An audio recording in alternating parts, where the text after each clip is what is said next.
Hey guys, papakita ko po sa inyo yung gagawin ko ngayon.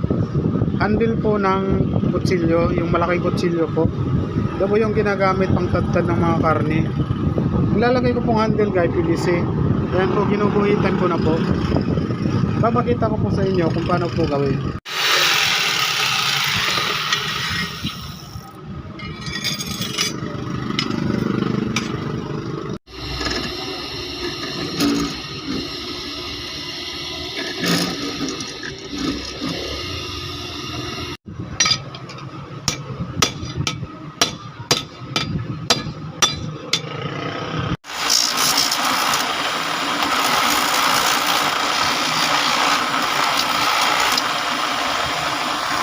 Tapos ko na ginawa guys, ito na po siya guys. Ayan. Napakatibay po nito guys. PVC po kasi ito, hindi to basta-basta nababasag. Tsaka nilalagay ko ditong tornilyo.